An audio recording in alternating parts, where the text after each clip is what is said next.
So, Zana, what's friendship? Friendship is a mutual connection between two or more people who are choosing to, respect each other, love each other, and support each other. That's putting it lightly, Okay. right? But yeah, in simple terms.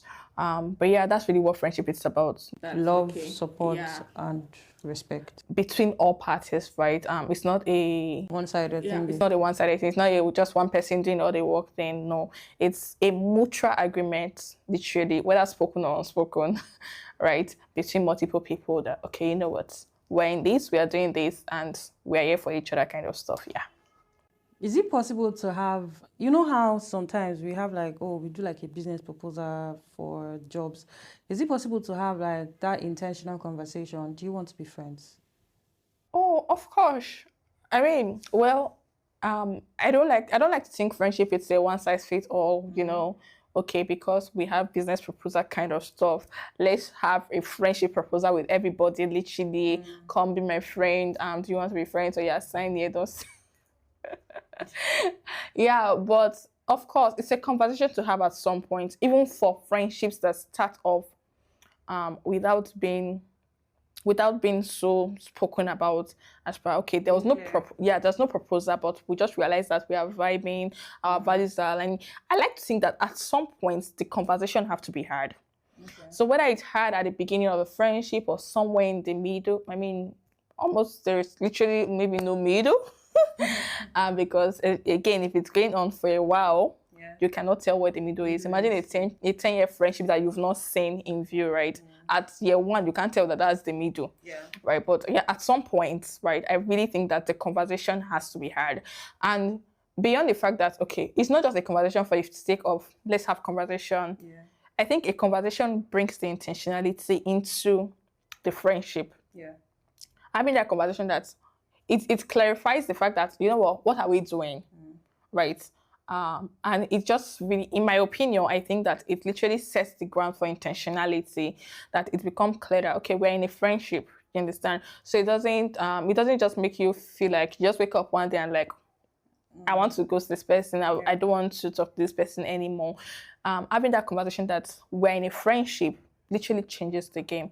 Personal opinion. I've been in friendships where we had conversation about the fact that, okay, I want to be friends, let's be friends. And I've also been in friendships where nothing was said, right?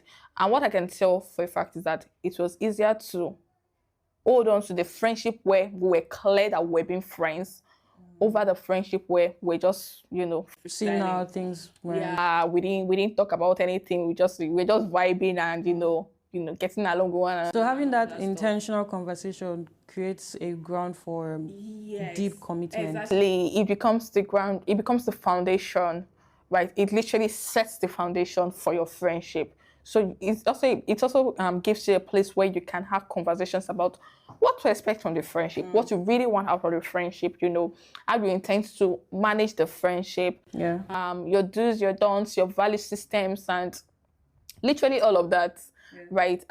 So yes, the conversation is vital, in my opinion. It helps you know how to make the efforts. It helps you know how to show up for this person, how to, what you accept as a person, what you can accept. It even helps you set your boundaries, really, at some point. So I just really think that conversation literally changes the game for friendship. Like, what are we doing? Just the same way relationship will be like, what are we doing here? Like, what's going on here? It's the same way for friendship. What are we doing, really? Right? Are we just vibing or are we being friends? It's actually two different things.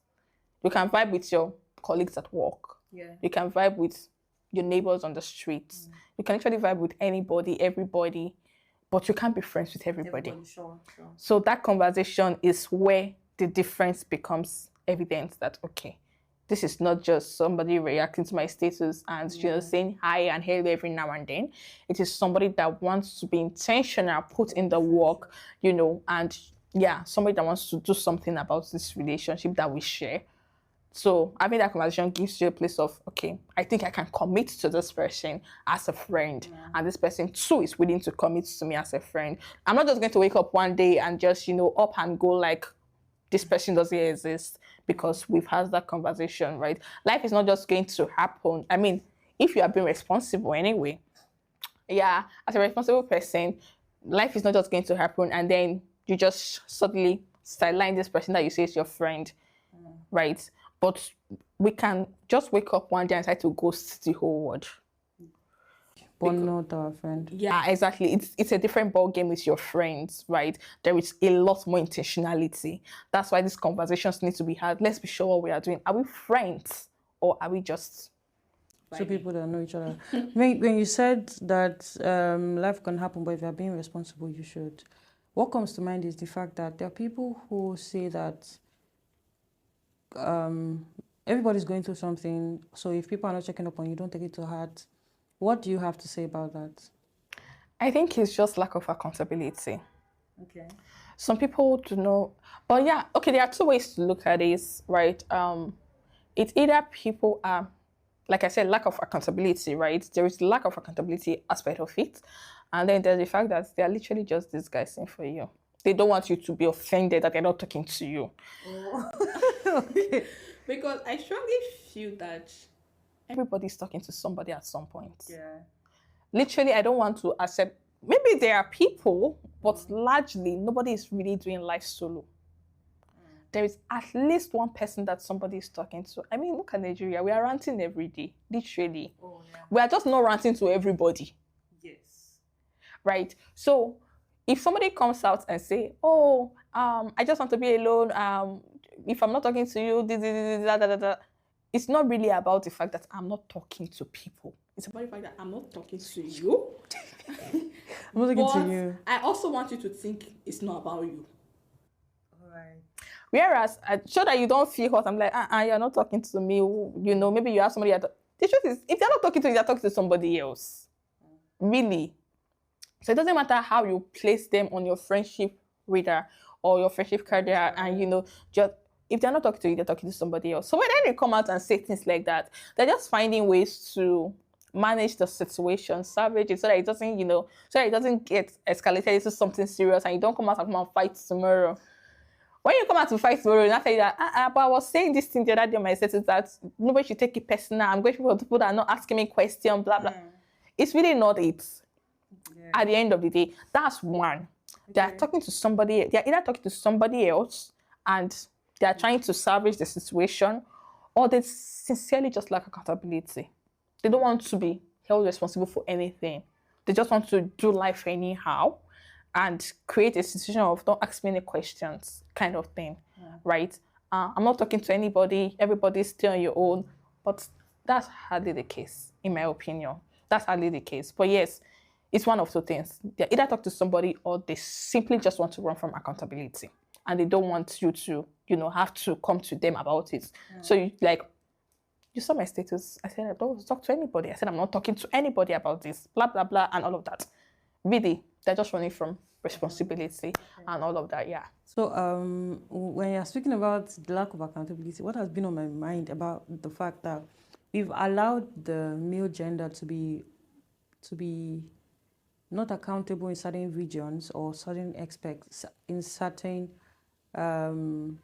aspects of life, that they think that it is cool to just ghost, go away, not see anything. For instance, a typical guy will come in and say, oh, they are going out. They don't need to tell you when they get there. They don't need to do this when they get there. They don't need to let you know how it's going. And I feel like it's just because the society has allowed men to not be so accountable in that area.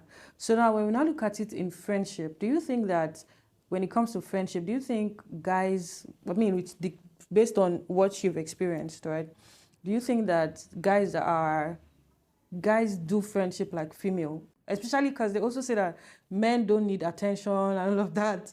So like, how have you seen it? Okay, that's a lot. Oh, sorry. Like I said, two different things. But yeah. I'm sure. So I think the first thing I want to correct in this question is the fact that, well, as much as I understand the guy tendency stuff, I like to think it's a general issue. Okay. I do not think that it is the lack of accountability. Let me, if I should use this, yeah, right. Again, sometimes along the path of life and all of this, we learn stuff, we get accustomed to people. People can open up at different degrees and, of vulnerability based on how you've, presented yourself to them previously, right? But yeah, as much as we have guys who are not being accountable, we also have a good number of ladies who run from accountability. And all of this, I like to think that mostly stem from upbringing, the kind of experiences we've had. You know how our experiences literally shape us, right? So if you see somebody running from accountability, beyond the fact that it could be one or two, trust me, it's a matter of experience. Whatever they may have encountered at some point. So even the mindset we have about, oh, guys don't do this, guys don't that is literally experience, right? Experience shapes them. They've been in situations where it feels like, oh, they are not being paid attention. Nobody's listening to them. Nobody's asking them questions. It's experience. It's not really about, okay, because I am a guy, this, that does not go, this goes, this doesn't. Nah, it's mostly about experience over whatever else we really think it is, right? Now, on the ground of accountability, well, for my friends, maybe I don't know if I should say I'm a great friend, but I think largely I am. And I like to think I've been able to crack that code for my friends, right? If I need them to be accountable for something, trust me, I can get them to be accountable for it, right? But it didn't just happen overnight, right? And I think in fact, speaking of accountability, there is a place of trust. So that really forms the basis of if your friends can be accountable to you or not, whether male or female. If I can't trust you, I don't see a way to be vulnerable, which I don't see a need to be vulnerable. Whether I am male or female, I really will not. At the end of the day, I won't share. Right? So I kind of think that the basis is trust. If you've presented yourself in a way that, you know what, I can trust this person. I can be vulnerable with this person. Yes, it may be harder for guys as per the way it has always been. The way the society has shaped them. Exactly. But I kind of think that with time, and then with the fact that you actually show yourself to be genuine. Some people are just, speak up, you can share, you can talk. And one thing guys always complain about is the fact that they say women always say speak up, but when they finally speak up, the woman begins to and then she uses it against them, and all of those. So if you've presented yourself in that light, sorry, they're not going to share with you. They really would not. I don't think anybody would like the fact that, I actually don't think it's also a gender thing. I think that's just a matter of it's experiences. Like, I don't want to share you something. I don't in my vulnerable state, and then you're using it against me. I don't. Right. Let's not. So at the end of the day, accountability is on the ground of trust, on the ground of the fact that you know what, I know you got me, and I feel safe with you, right? I regard you as a friend. So it's not just a thing that you go about everybody, this is what I'm up to, and this is how I feel, this is what's going on with me. No, it won't happen with just everybody. Yes, some people are more open to sharing. Some people can just, see somebody, open their mouth, share this, what's up, and all of that. But for a very good percentage of people, male and female alike, they are going to be accountable to you on the ground of trust. And now, speaking on trust, it's not just going to be, okay, I just wake up today and say that, I have this big idea. Let me go and share with this person. It starts from how you respond to the tiny little details. So how you react to the little thing I shared. Did I say something? And all of a sudden, instead of you to just, calm down, listen to me, give me advice here or there, or, counsel, you just start shouting, you've done this. I mean, it can be something really tiny.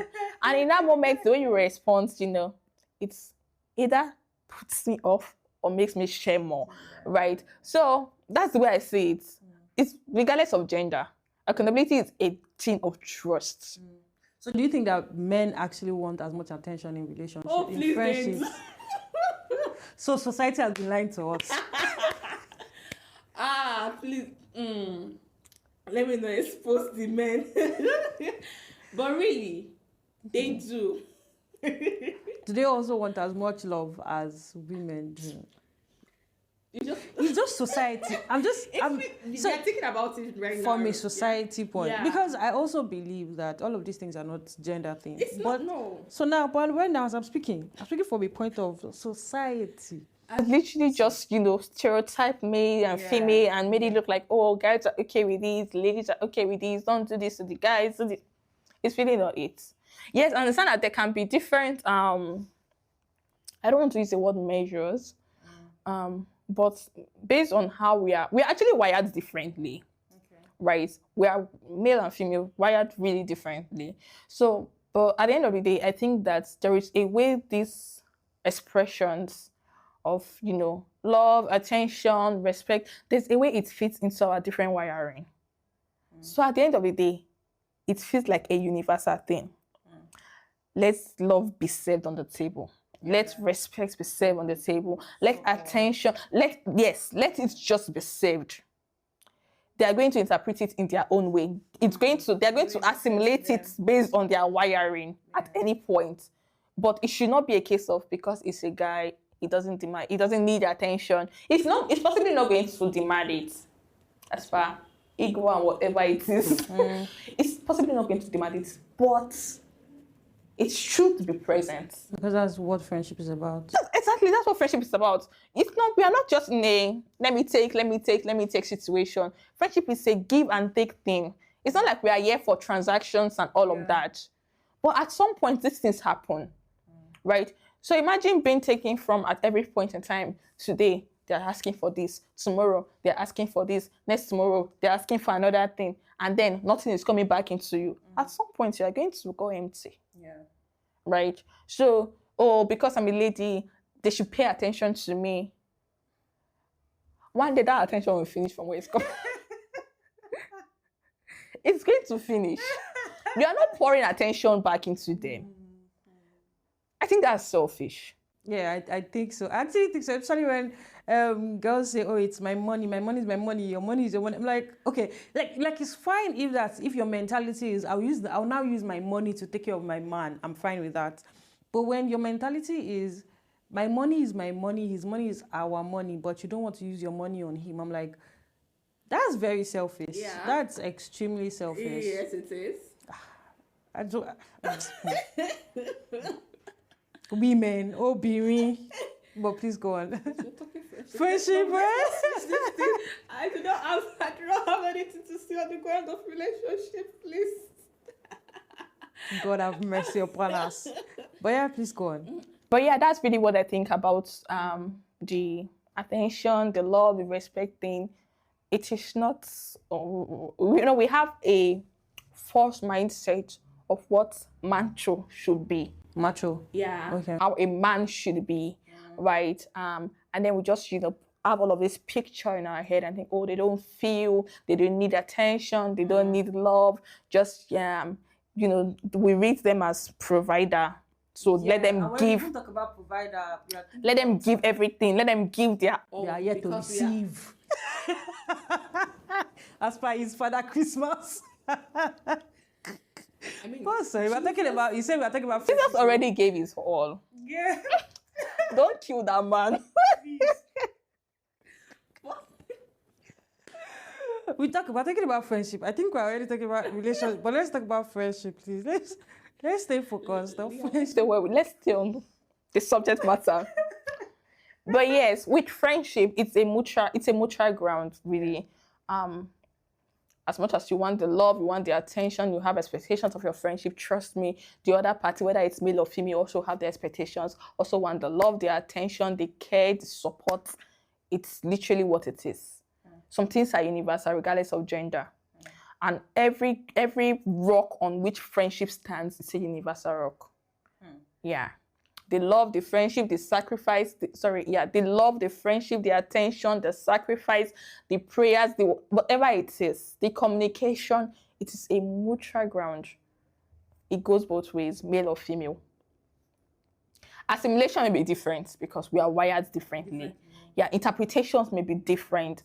Whatever it is, yes, but the rules are universal. Exactly, the rules are universal. Don't take away attention or love and say, oh, it's respect guys want. So because you're friends with a guy, you just think, okay. In fact, in fact, the ground of respect is that you can pay attention to everything else, really. Yeah, because I mean, I don't think there is respect without love. I don't think so. Whatever respect, at least a certain degree, is if you can't even respect somebody, you can't even respect somebody you're not paying attention to. Because how do you now? Oh, right, because how do you know what would disrespect them? True. So at the end of the day, as much as we may interpret things differently, the rules are universal. True. At what point do you think that a friendship, you need to let go of a friend? When it no longer serves you. What do you mean by serve? So now you're going to explain two different things. Do you think that friendship should be basically transactional? Because you used the word serve. The second thing now would be, what does serve mean? Okay. I don't think friendship should be transactional in the sense. But then I'm thinking of how best to put it. So when we talk about transactional, people think, okay, you give me, I give you. So what happens when I do not have enough to give or I cannot show up as you want, right? Yeah. But I like to think that when it comes to serving in friendship, you want to literally make up for what you cannot give. Now I will explain. Thank you. So, beyond your words, because some people have this, I support you, you're my friend, I'm rooting for you, I love you, I'm grateful for the gift of you, kind of stuff, but your actions do not align. Yeah. Right? I like to think that whatever you're saying, you should back it up with your actions. So you're saying, I support you, I'm here for you, you're doing well, but you're not showing up for me. Right? You're not present. You're not watching my video. You're not liking my video. Continue, please. Right. At any point where I kind of need you, that's when you're busy. I mean, some people actually just throw the busy card around. I don't even like using the word busy. Yeah. Like, people use it, but yeah. Like if you're my person, even if you're not my person, I hardly say I'm busy. Yeah. If you reach out to me and say, "Oh, Grace, are you busy?" I'm like, "No, I'm occupied." But what? Truthfully, some people are actually busy, but a good number. Let me not say a good number, but some people also just really throw the word around, right? Oh, I'm here for you. I'm rooting for you, and then I need you, and in this moment you are busy, possibly always busy, right? We're not in a transactional friendship, but that friendship is not serving me. Oh. I am not with you because of what you can give me. But at the same time, I have expectations of this friendship. Your actions should tally with the fact that we are in a friendship. There are actually expectations. Yeah. I should see it in your actions. I should know without any shadow of doubt that you truly love me, you truly support me, you truly care for me, and you are present. So if in your actions, these are not obvious, sorry, it's not serving me. Especially if these are expectations I have and expectations I am meeting for you. So I am meeting your expectations, you are not meeting my expectations, and I'm not possibly not asking for too much. Then it's not serving me. It's not really about, give and take kind of stuff, but it's a friendship. And one of the things we had said about friendship is that there is mutual support, mutual respect, there is mutual acceptance, right? We said we are in this together. So truly, let's be in this together. What do you do in a situation where what came between you and your friend? Has a man ever come between you and a friend before? No. Never? No. But okay, so what's the worst experience you ever had with your friend? A friend, maybe a previous friend? Communication was our issue, at least as far back as I can remember. For every issue that I have had with a friend, communication was at the root of it. Miscommunication, lack of communication. Explain. Right. So we possibly stopped talking, stopped reaching out, stopped checking in one another, and finding how to be present for one another, because life actually happens. Life can get intense, right? things can happen. Change of location, change of whatever, anything can be. But I like to think that regardless of the situation we are in, even if it's a situation of a guy possibly coming between you and a friend, I kind of think that if you can effectively communicate, right, it solves a good part of the problem. So, so this friend and I will stop talking. Yeah. Right. I don't want to throw shit at anybody. I mean, it may as well just touch me, but but yeah, one party is trying to reach out to one party, the other party is unavailable. You know, I don't have a problem for that you're unavailable, I'm unavailable. But even in that unavailability, communicate that, oh, I am unavailable. This is why I am unavailable, and this is when I will be available. Right. Yeah, so without communication, I like to think that communication is the setting foundation stone in any friendship. Okay. And not just communication, proper communication. Right? You want to properly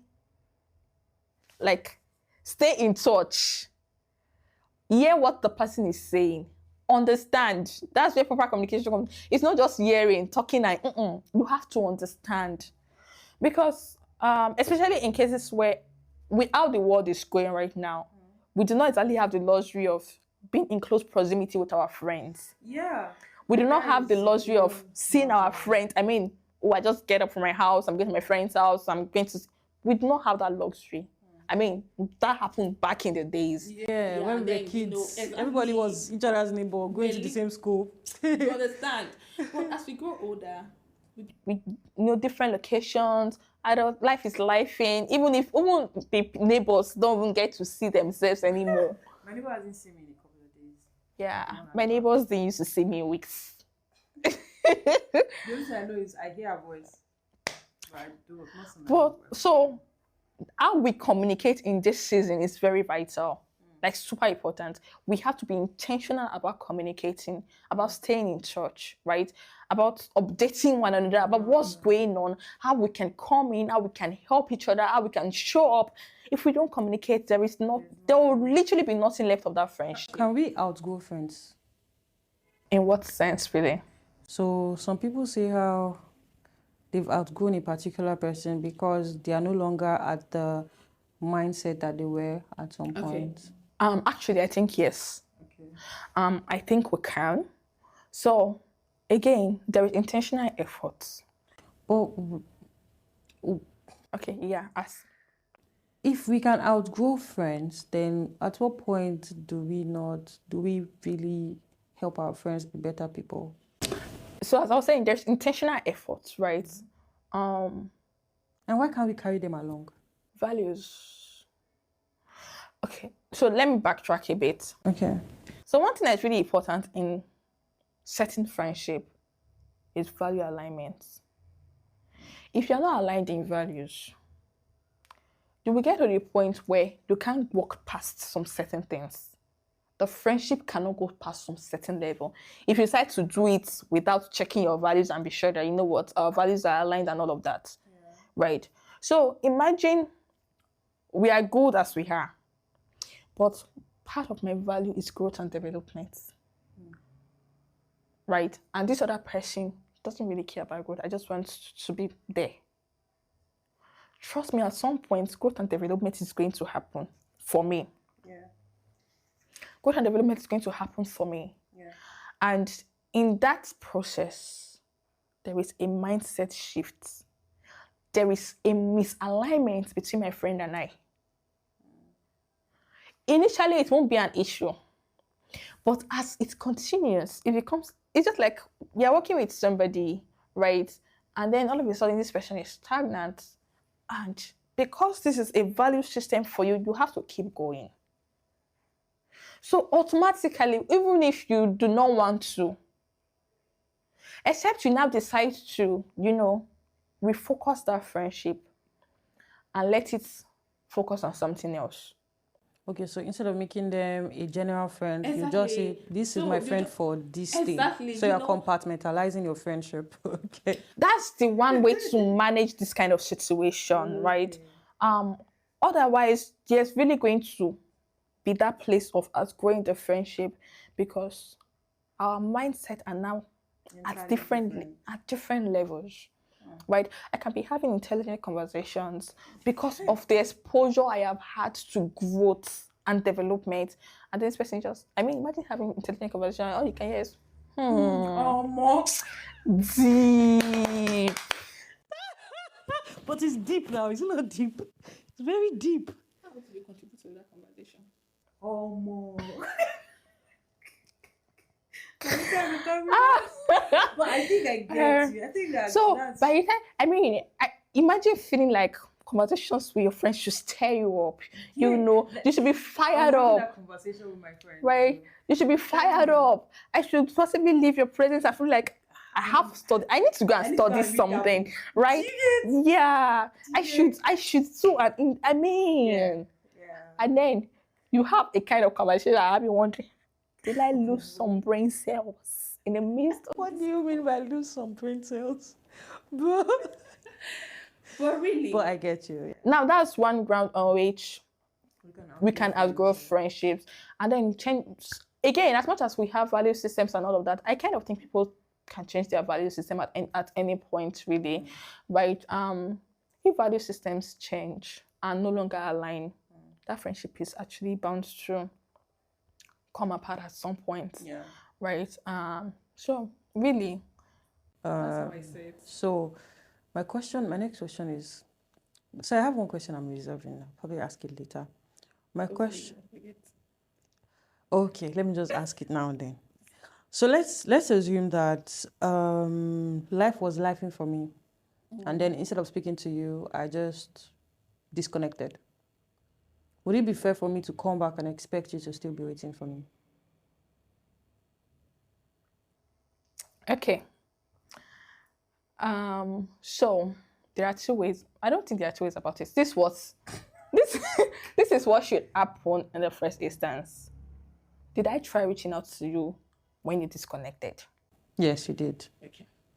Now, because I like to think that before you let go of any friendship, there should have been attempts at communication, right? It's a different thing of, oh, my friend ghosted me and I allowed my friend to ghost me. I didn't reach out. You said in that case, you're as guilty as the... Exactly, you're as guilty as the offender. Right. But I strongly believe that if there was communication, there was a disconnect, there was, attempted communication, what happens next is based on that communication.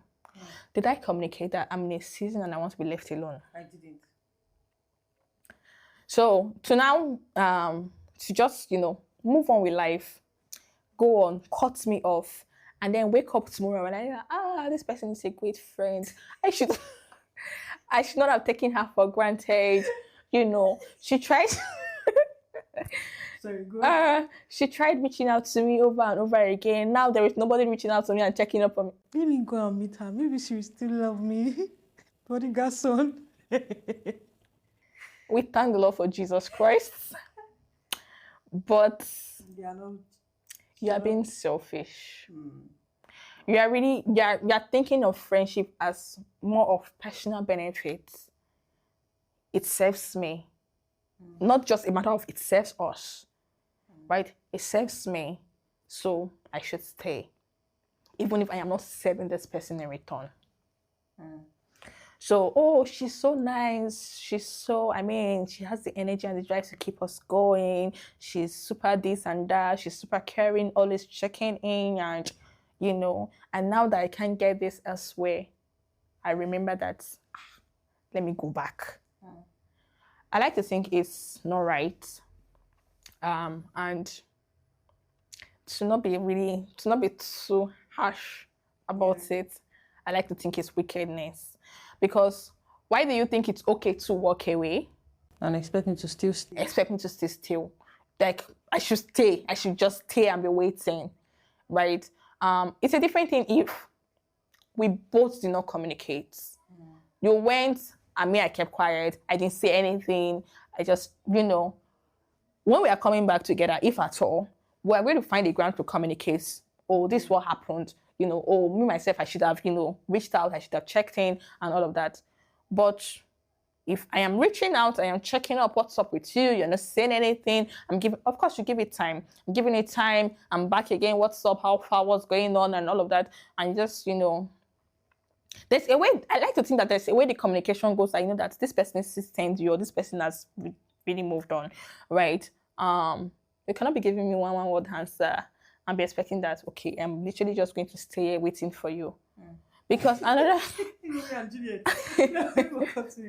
because another thing this does for you, this does now, okay, in our case now, for instance, another thing it does to me is that it probably makes me now start sitting and wondering, maybe I was a bad friend. Right? And then I start second guessing myself and wondering what I possibly did wrong. Right? No, I really will not be waiting. I really will not be waiting. And because, especially if I'm in a case where I am really self-aware, I possibly have other friendships that are, going on nicely, going on greatly, which also means for me that those other friendships, I prove that I am not a bad person. I am not a bad person, and I am not the reason this friendship isn't working. So at the point this person is coming back, sorry, I have moved on.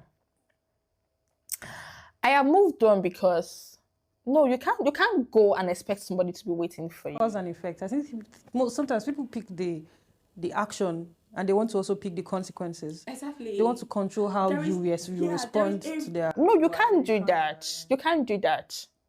Whatever you did, you did. However, I choose to react. I am responsible for that. But you cannot choose the action. Exactly. You do not get to define how I should react to what she did.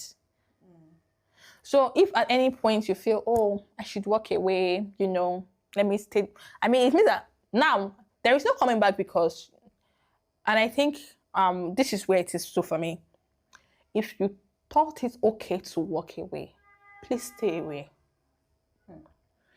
To come back, to what end? So I accept you wide open arms. Bodyguards coming back to you, his father. That's the father. I am not your father. I am your friend. Remember, friendship is built on trust. Yeah. Where do you really want to start from? Rebuilding that trust. Because in the process of all of this, trust got breached and broken. So what is the guarantee? Not walk away again. Exactly. So please, there's no point. And it's okay to write me off as a bad person. Let's look at this situation. What if has something ever happened between you, someone else, and somebody else, and they did not want to hear your side of the story? They just jumped into conclusion based on what they heard from the other person. That's almost like a normal life situation. Oh, so it happened. So what do you do in a situation like that? Do you allow yourself to go and explain to that friend, even though they did not want to hear your side of the story? Like they literally told you, if that's what you want to talk about, I'm not interested. If you don't want to hear my side of the story. Again, friendship is built on mutual trust, respect, love, support. So if truly you are my friend, my side of the story should matter to you. So to tell me that you don't want to hear the side of my story, no, my dear, you are not my friend. You are really not my friend. At least, even if you are going to judge, hear my side first. You should hear my side of the story. In the process of hearing my side of the story, you can possibly even see the lines. If you are being a true friend, you can correct, you can counsel. You can let me know that, oh, this is where you went wrong. This is, But to just outrightly tell me that you don't want to hear my side of the story, well, it will depend. So, did I do something really bad? There's some kind of, I even think that even in the case of where I did something really bad, you should hear my side of the story before you make a decision if or not you want to continue being friends. But to just cut me outright with, no, you were not, you have already moved on from the friendship. That's the way I would likely read it. Again, maybe because of how aware I am and how conscious I am of friendship, right? Some people will not see it this way. Some people will not see it in this light. right? But I really think that if I am in a position between, oh, I heard that you did this and that, as my friend, the first thing is that you want to hear my side of the story. Yeah. If you are not willing to hear my side of the story, there's no, that also means that I can't explain myself to you. Then already there is no friendship there. Because you don't hear my side of the story, then we can't proceed. We really cannot proceed with friendship. Or are we going to sweep it under the carpet? Or how do we now, okay, you don't hear my, how do we now move on from there? We can't move. Let's talk about sweeping issues under the carpet. Do you think it should be done in friendships? No, in friendship, you don't sweep issues under the carpet. But I know for some people, they feel, oh, let's just sweep it under the carpet so that it doesn't become an issue for us and we don't have to start dealing with whatever differences. But I really think that in friendship, you really want to deal with those differences. You want to address issues as they arise. And when I say as they arise, I don't mean on the spot. We are having an issue, there is an outburst, and this is where we also have to resolve everything. Again, maybe because of my type of person. No, I prefer to have the conversation there and then. Mm-hmm. Yeah, except the person is different, because I've realized that people are different. Yes, because the thing is, in this heightened moment, a lot can be said.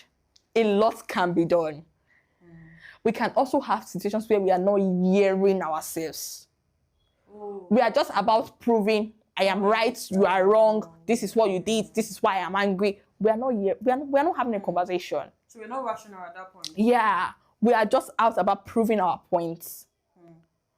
That's the way, again, usually I like to think that I am not a confrontational person, which means in the real sense, I am one person who wants to sweep things under the carpet.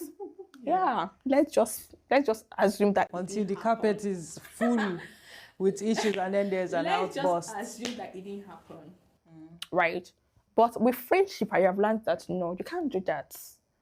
Because again, sweeping things under the carpet, it blurs your vision of friendship. Over time, you begin to build resentment. So imagine a situation happened, you didn't talk about it. You said, no problem, let's sweep it under the carpet. And then a few weeks later, something similar happens. Trust me, when you start reacting that second time, it's not going to be from a place of what happened now is what happened before plus this one. Yeah. That's what sweeping things under the carpet can do. Right. It begins to heap. And then the friendship begins to push apart. And you just do not even realize it. Because from let's sweep it under the carpet today, let's sweep it under the carpet tomorrow. That's true. You also even stop feeling heard. Yeah. But you're not even saying anything. There is a gradual build. See, you see that carpet that is eeping. Yeah. It is eeping inside of you. Resentment. With that eep is becoming resentment. Yeah. Right? And then you begin to resent this person. And you begin to, just before you know, there is an outgrowing season, and you just think, oh, it just happened. No, it didn't just happen. It's not just life. It is the fact that you people have refused. Again, this is where communication comes in. So we are living in this moment, something that literally just happened. The best time to address it may not be now, because in this moment we are literally livid. We are pissed off. Everybody wants to prove a point. Go home, sleep, wake up, relax, come back. Let's talk about it when we are calm. But the Bible says, don't let your anger go down before the day. Don't let the sun go. Don't let the sun set on your anger. Ew. My pastor goes see, I'm not going to say, eh? But yeah. But you, at the end of the day, we get what we are saying, right? Not necessarily like you have to go and sleep and let the day break and all of that, but I'm just figuratively and literally, whatever it is, let's come back to it when we are calm. Or it doesn't even mean that, well, let me not take the Bible out of context. Just leave the Bible. Yeah. But we can have an issue, and by the time I calm down, chances are I'm not angry at you. I mean, there is something about friendship and seeing through clear lens, the proper lens of friendship, right? We are not the enemy. whatever issue was, is what, as in, we're not fighting. Yeah, the fight is against whatever issue that was, and not against you or against me. Right? So at the time we've left that situation and we've, everybody has gone to relax, chances are, I realize that I don't have to be angry at you. So I time the sunset, I am not angry. Hopefully. I am not angry. Right? And then we'll find the time to. Now, the thing for some people is that, oh, I'm good, I'm fine, I'm not angry. Are you angry? No. Great, are you angry? You say no. Then are you angry about what happened the other time? I say no. When I tell us, okay, we are good, let's not talk about it. Sorry. We just set it under the carpet. It will come out tomorrow. Right? But I think you now want to sit down, talk about it. Oh, this is what you said. I didn't like the sound of this. Right? This is what made me feel. This is how, it triggered this and that for me. Now I had this experience with a friend of mine. And there was literally reactions everywhere. Something had happened, and we appeased, this, that,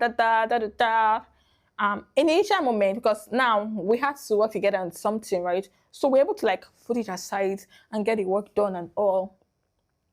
Well, I realized that if we do not address the situation, trust me, from where I was looking at it, something else will arise another day, right? And I'm like, you know what? This happened the other day.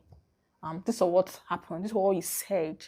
And so I reacted like that. This is what this is about, right? We apologized. Sorry. We are good to go. Tomorrow, I do not expect that kind of situation to repeat itself. But if we do not talk about it, it becomes a very harmless but harmful situation.